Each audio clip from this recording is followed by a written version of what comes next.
Reza el Salmo 128. Felices los que temen al Señor y siguen su camino. Comerás del trabajo de tus manos. Que la suerte y la dicha te acompañen.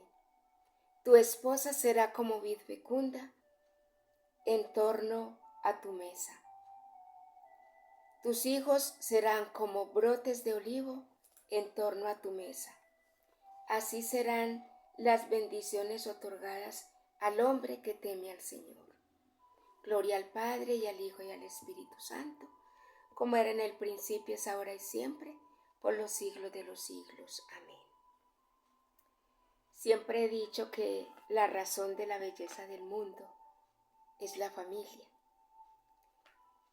Y la Sagrada Escritura en muchísimos pasajes se refiere a ella, a la familia, a los hijos, a los parientes, a la descendencia, a los niños, a los jóvenes y a los ancianos. Por eso en este momento quiero invitarlos a que reflexionemos un poco acerca de nuestras familias, acerca de lo que son las genealogías. Y reflexionar desde qué?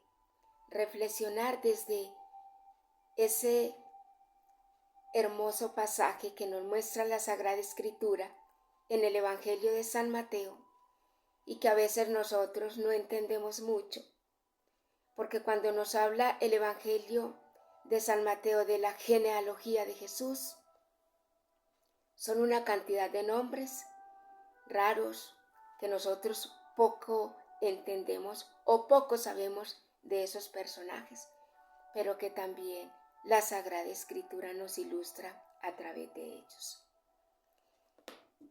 Tiene pues el Señor Jesús, al igual que nosotros, una genealogía.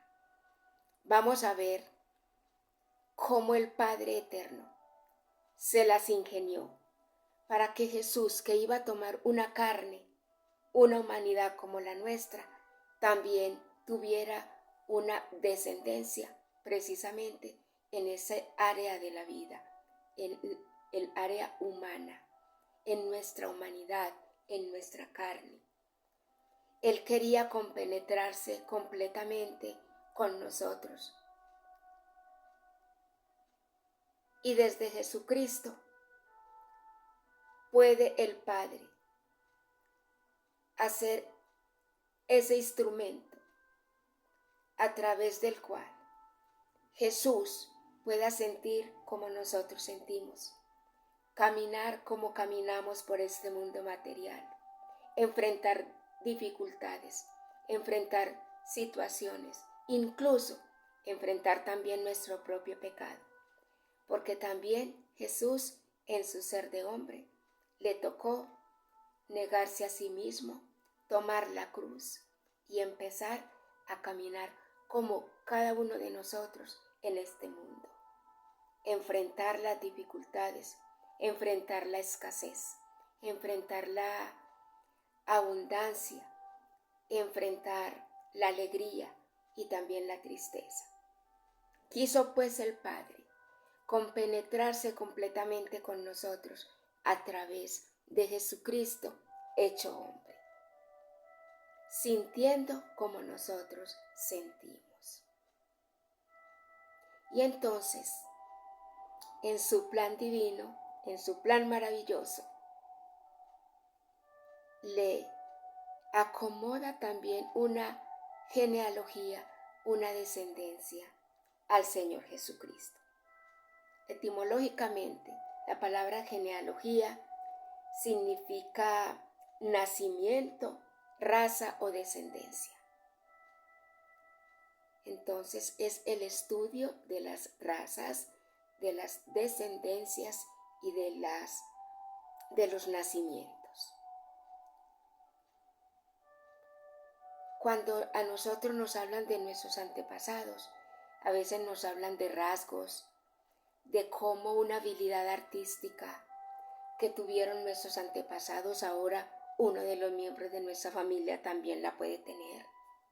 Entonces en las genealogías también se va como uniendo ese ser interior, esas características, esas cualidades y también defectos que nuestros antepasados tuvieron, también nosotros ahora, precisamente porque tenemos esa descendencia, tenemos esos genes de nuestros antepasados, también nosotros podemos experimentarlas y vivirlas.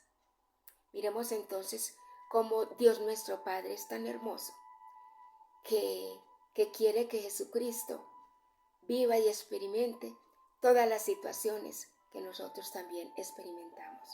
Y se las inventa y coloca a un papá que viene de una genealogía desde Abraham y injerta a Jesús ahí en esa humanidad, en esa raza, como lo había él anunciado, que del rey David iba a venir una descendencia, que él iba a venir de ahí, de la descendencia de David, pero se remonta hasta los tiempos de Abraham.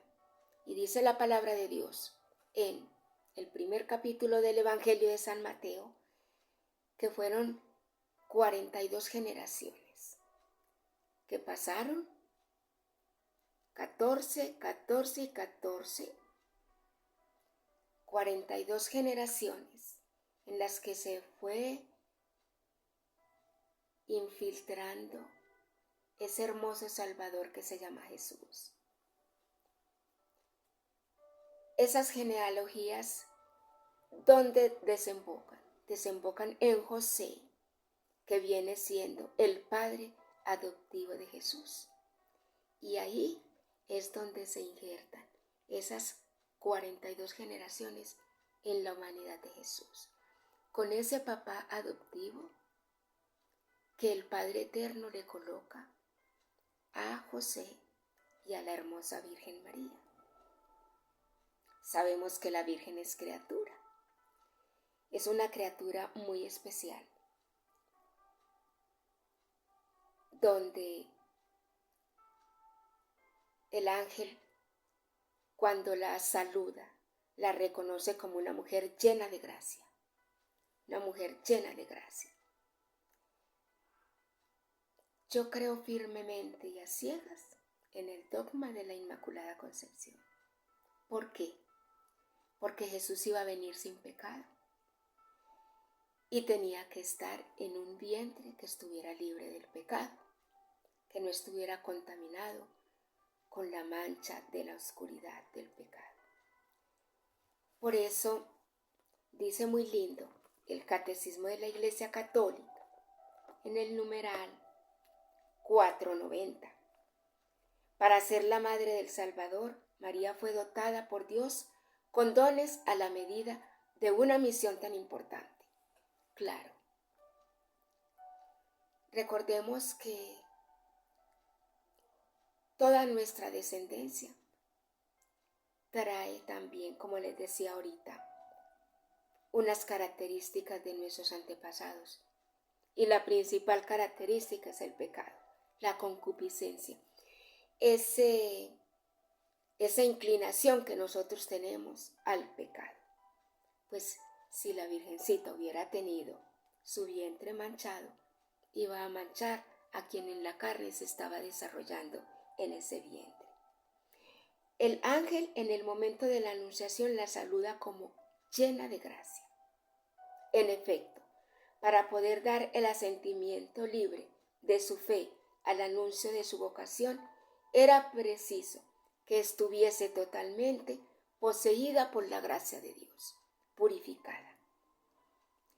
Y dice el numeral 493, los padres de la tradición oriental llaman a la Madre de Dios la Toda Santa, Panagia. Panagia significa la Toda Santa. La celebran como inmune de toda mancha de pecado y como plasmada por el Espíritu Santo y hecha una nueva criatura.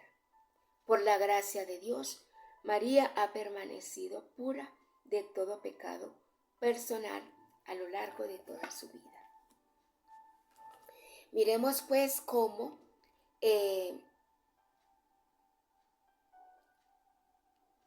Jesús, que era espíritu, se hace carne en el seno de la Virgen María, pero ese seno no estaba contaminado por el pecado.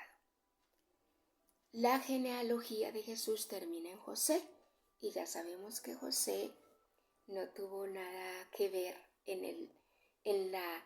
cuando es engendrado Jesús, porque fue el Espíritu Santo quien se posó sobre la Virgen y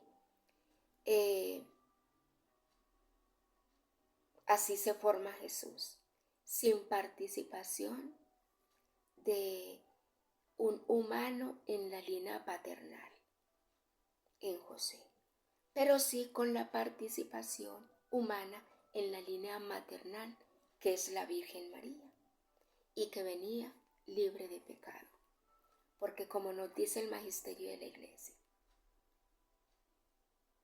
estaba toda llena de la gracia de Dios, dice la palabra, y el magisterio nos dice, para tan grande misión, ella debía estar libre de todo lo que pudiera contaminar la humanidad de nuestro amado Señor Jesucristo.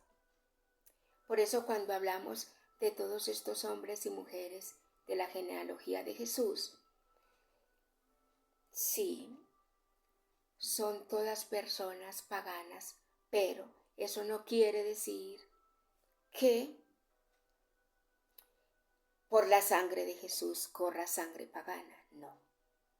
No corre sangre pagana, porque la sangre pagana no tiene facultad para purificar y limpiar del pecado. La sangre purísima de Cristo sí tiene todo el poder para limpiarnos de nuestros pecados.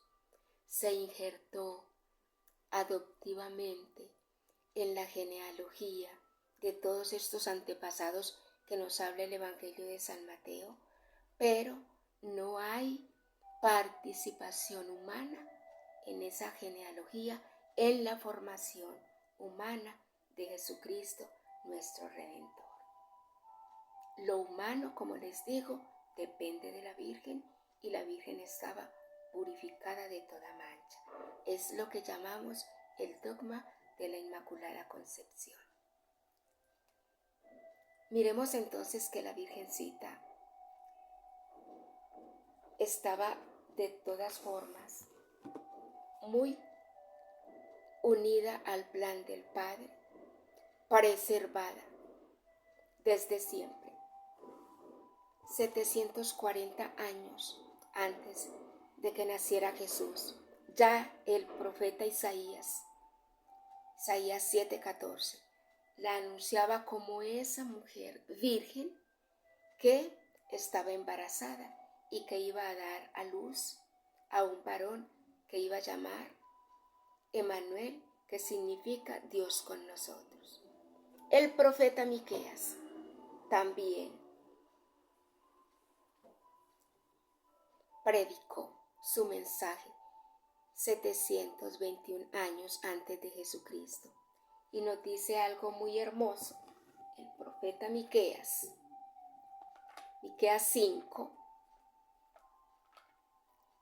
como el Señor tenía señalada a la Santísima Virgen María, la tenía preservada de todo pecado, de toda mancha. Y miren el anuncio tan hermoso que hace Miqueas en el capítulo 5, les leo del 2 al 4. Por eso, si Yahvé los abandona, es solo por un tiempo, hasta que aquella que debe dar a luz tenga su hijo. Entonces volverá a su familia el resto de los hijos de Israel. Él se pondrá de pie y guiará a su rebaño con la autoridad de Yahvé, con la gloria del nombre de Dios. Vivirán seguros, pues su poder llegará hasta los confines de la tierra. Él mismo será su paz. Estaba preparada. Esta mujer que iba a ser parte de la genealogía de Jesús. José, el esposo de María, y María, la principal, digámoslo así, participante de la humanidad de Jesús.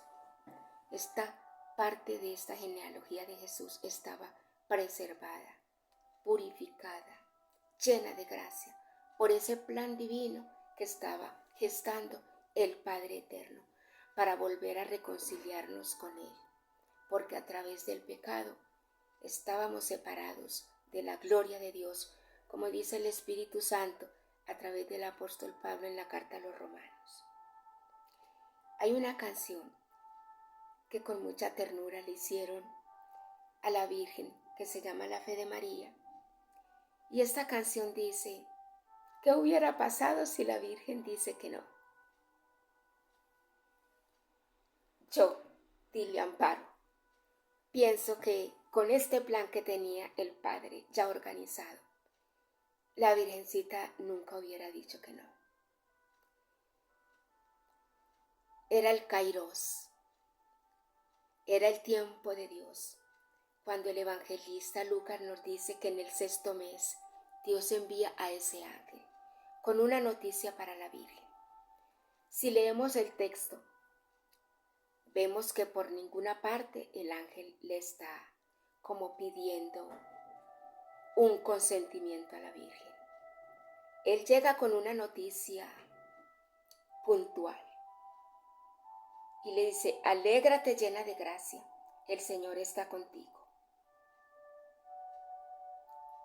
Ella se conturbó por estas palabras y se preguntaba qué significaba aquel saludo. El ángel le dijo: no temas, María, porque has hallado gracia delante de Dios. Vas a concebir en el seno y vas a dar a luz un hijo, a quien pondrás por nombre Jesús. Él será grande y se llamará el Hijo del Altísimo, y el Señor Dios le dará el trono de David su padre. Reinará sobre la casa de Jacob por los siglos, y su reino no tendrá fin. Miremos que el ángel llega aquí es con una razón puntual de parte de Dios. Vas a dar a luz un hijo. No le está preguntando: ¿puedes? ¿Quieres? No, él llega con una orden puntual: usted va a dar a luz a un hijo. Como les decía, es el Kairos, es el tiempo de Dios. El Padre ya había hecho todo un plan salvífico de protección, de separación, como nos decía el profeta Miqueas, hasta que aquella que va a dar a luz tenga su hijo. Y es el tiempo de Dios, es el Kairos del Señor. Y que la Virgencita diga no. Imagínense entonces el Padre: voy a tener que volver a empezar. Si la Virgencita dice no, otra vez a empezar el Padre, un nuevo plan, a buscar a otra. Yo pienso que no había posibilidad de que la Virgen dijera que no. El influjo de la gracia de Dios en ella ya la estaba capacitando para que ella dijera sí. Ella solamente se pregunta y le pregunta al ángel cómo va a ser eso, porque ella no ha tenido relación con ningún hombre. Pero siempre estuvo dispuesta. Y eso no quiere decir que el Padre Eterno haya vulnerado su libertad. No, la preparó, la tenía lista. Como esos santos tan lindos de la iglesia, un Santo Domingo Sabio, que desde niño el influjo de la gracia de Dios en él no fue impedimento para que él renunciara a los placeres de este mundo y fuera un niño santo. Y tantas otras historias de santidad de hombres y mujeres de nuestra iglesia. Entonces pienso que no había posibilidad de que la Virgen dijera que no. ella ya estaba llena de la gracia. Y el ángel vino con una noticia puntual. ¿Eres tú la que va a dar a luz un hijo a quien pondrás por nombre Jesús? Le dice el ángel. No le está preguntando si puedes, quieres. No, llega con una razón puntual de parte del Altísimo. Y ella tenía toda la gracia para decir que sí. Y aquí la esclava del Señor. Jesucristo entonces, en esa descendencia, la de la Virgen, que también ella tenía sus antepasados, la de la Virgen y la de José, se asemeja a cada uno de nosotros, a esa familia que nosotros tenemos, donde tenemos unos abuelitos, donde tenemos unos tíos, donde tenemos unos parientes, donde tenemos unos hermanos, unas hermanas, unos sobrinos, y se injerta en una familia hermosa, fiel, para desde esa familia compenetrarse con nosotros en todo. Miremos la gracia de Dios, miremos el amor del Padre Eterno. Por eso, como dice un sacerdote, al que escucho mucho, no hay excusa para decir que no somos capaces de vencer nuestro pecado, porque Jesucristo nos da la gracia para hacerlo, porque Él se metió en nuestra humanidad. Él nos comprende. Él sabe qué es ser hijo. Él sabe qué es ser ciudadano. Él sabe qué es pagar los impuestos. Él sabe qué es consolar a la viuda. Él sabe qué es sentir hambre. Él sabe qué es andar sin 5 pesitos en el bolsillo.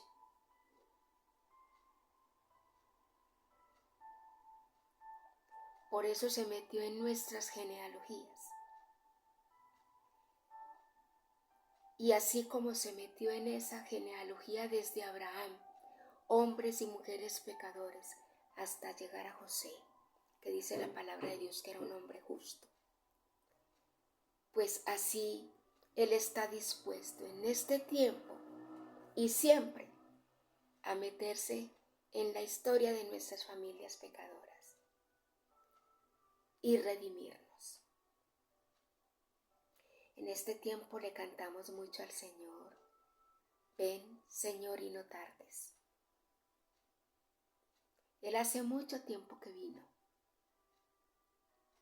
Él hace mucho tiempo que vino y se metió en la historia de vida de las familias, se metió en nuestras generaciones para librarnos del pecado. Incluso en este momento Él está dispuesto a librarnos de ese pecado y de esa conducta que nosotros quizás hemos heredado de nuestros antepasados, o que nosotros mismos por nuestro pecado estamos ahora padeciendo las consecuencias de ese pecado. Y nosotros en este tiempo cantamos: ven, ven Señor, no tardes, ven, ven, ven. Pero Él hace mucho tiempo que vino, y hace mucho que quizás está tocando a la puerta del corazón de nuestras familias para que lo recibamos, para que abramos la puerta de nuestra casa y con todas las debilidades como las que tuvo David, adulterio, guerrero, derramó sangre, para que el pecado de una Ruth, de una Tamar, de una Betsabé, que hacen parte de la genealogía de Jesús, ahí las mencionan en el capítulo 1 del Evangelio de San Mateo.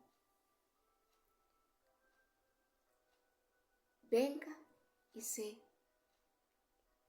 meta en la historia de pecado de nuestras familias, que se meta en nuestra generación.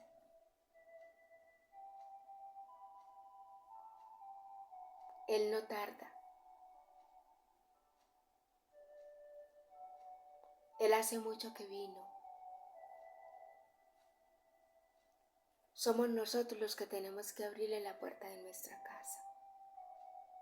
Dice el Salmo 127, si el Señor no edifica la casa, en vano trabajan los constructores.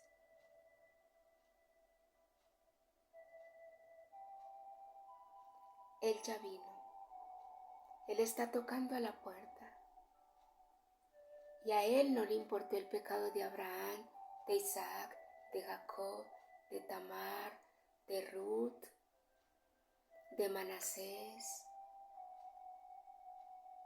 Él se metió ahí para con su sangre preciosa destruir todas esas actitudes del pueblo pagano que tenía su pueblo Israel, porque recordemos que cuando el Señor llevaba a su pueblo camino a la tierra prometida, Él les dijo, no se vayan a juntar con esos paganos, no vayan a practicar lo que ellos practican. Pero igual el pueblo de Israel, que es rebelde y de dura cerviz como también somos nosotros hoy, no solamente se contaminó con el pecado que ellos ya traían por su naturaleza caída, sino que también imitaron las actitudes paganas de esos pueblos a donde el Señor los había llevado y donde Él les había prohibido juntarse con ellos, hacer esas prácticas abominables. Así que en este tiempo, cuando estamos pidiendo al Señor que venga, aquí tenemos una genealogía, la de José, padre adoptivo de Jesús, y la de la Virgen, que sí directamente tuvo contacto con la humanidad de Cristo en su seno materno, y que el Señor, en ese proyecto amoroso del Padre, quiere que nosotros le demos permiso y lo dejemos meterse a nuestras generaciones, a nuestra raza, a nuestra descendencia, para Él venir a sanarnos, para liberarnos, para que seamos su pueblo. Que sea este tiempo muy propicio para que, más que decirle al Señor que venga, seamos nosotros como descendencia, como raza, como generación y como familia, los que le abramos sinceramente la puerta de nuestra casa, de nuestra familia, al Señor Jesús. Que renazca, que renueve nuestras familias, que nos sane, que nos cure, que nos libere de todo lo que el pecado ha dejado en nosotros, desde Adán y Eva, y que nosotros venimos arrastrando. Recordemos que Él vino y murió para que a través de su muerte santa y nosotros adhiriéndonos al sacrificio de Él en la cruz del Calvario podamos tener vida y vida en abundancia. Feliz nacimiento de Jesús nuevamente en nuestros corazones, pero recordemos que Él ya vino. Padre nuestro que estás en el cielo, santificado sea tu nombre, venga a nosotros tu reino, hágase tu voluntad en la tierra como en el cielo. Danos hoy nuestro pan de cada día, perdona nuestras ofensas, como también nosotros perdonamos a los que nos ofenden. No nos dejes caer en la tentación y líbranos del mal. Dios te salve María, llena eres de gracia, el Señor es contigo. Bendita tú eres entre todas las mujeres, bendito es el fruto de tu vientre Jesús. Santa María, Madre de Dios, ruega por nosotros pecadores, ahora y en la hora de nuestra muerte. Amén. Gloria al Padre, y al Hijo, y al Espíritu Santo, como era en el principio, es ahora y siempre, por los siglos de los siglos. Amén. Feliz Navidad. Shalom, shalom.